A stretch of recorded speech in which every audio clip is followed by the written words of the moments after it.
Professor Randi Hjalmarsson, a member of the Committee for the Economic Science Prize. Please tell us, what is this prize about this year? So the prize this year is to Claudia Goldin for having advanced our understanding of women's labor market outcomes. And I said, what do we mean by that? All right, so Claudia Goldin is a labor economist that has combined labor economics and economic history and has looked at how female labor market outcomes have changed throughout 200 years of history and come up with some very surprising findings that helped us understand both, how participation and earnings change, but also why. And why is the most surprising findings then? The most surprising findings. So if you were to look in the last 50 or 100 years, most people would think female are always on an upwards track. We're increasingly more likely to participate in the labor market.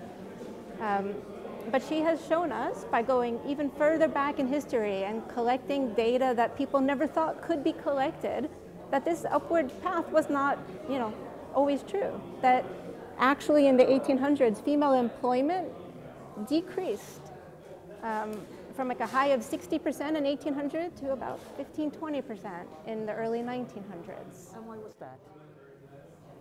So this brings us sort of the second contribution.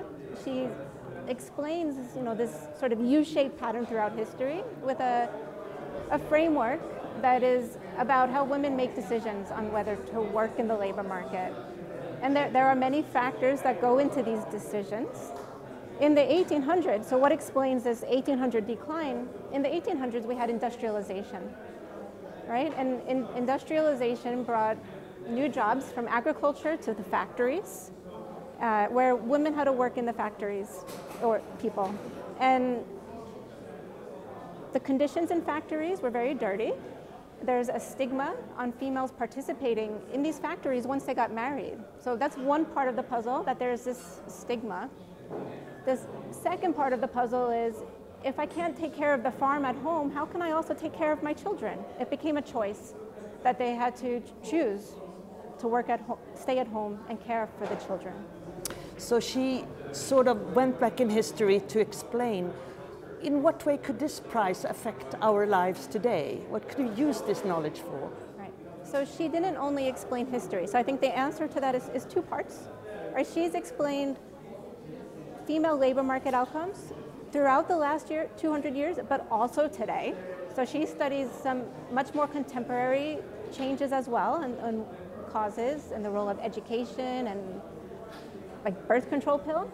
But I think the important takeaway also is that by focusing on one context, on the US, we can observe many changes from this long-run perspective, right? That we can observe what happens when we go from an agricultural society to an industrial society. What happens when we go from an industrial society to an office-based society?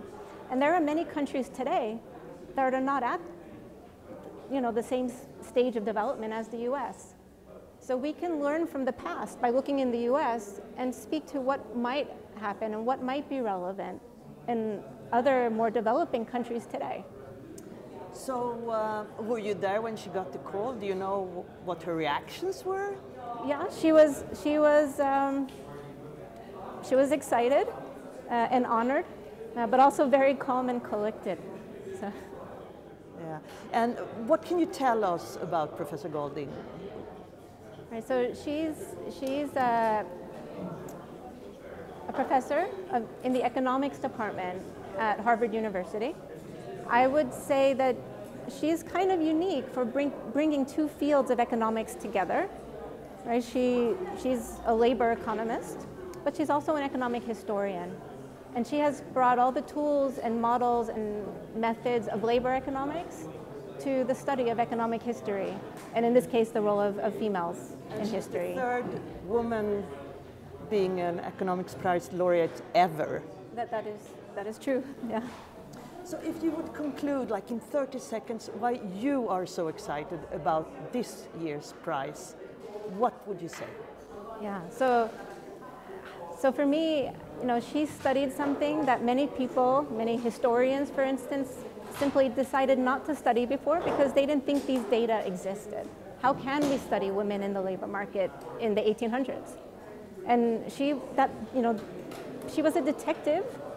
She really got her hands dirty digging through the archives to come up with new data sources and ways to use them. And it's so impressive because today we have computers and such powerful tools that allow us to read digitized censuses.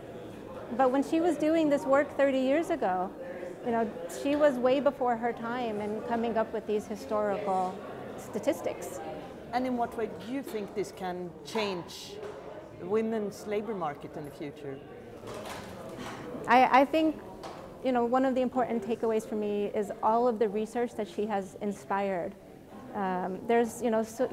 People keep asking, well, what are the policy implications? And they're not necessarily clear. She doesn't make any, but she has inspired many researchers to study these questions in the US and other countries. What are the effects of policies on these gender gaps? So I think there's a lot for us to learn in the future going forward. Thank you so much, Professor Randi Hjalmarsson, member of the Committee of the Economic Science Press. Thank you.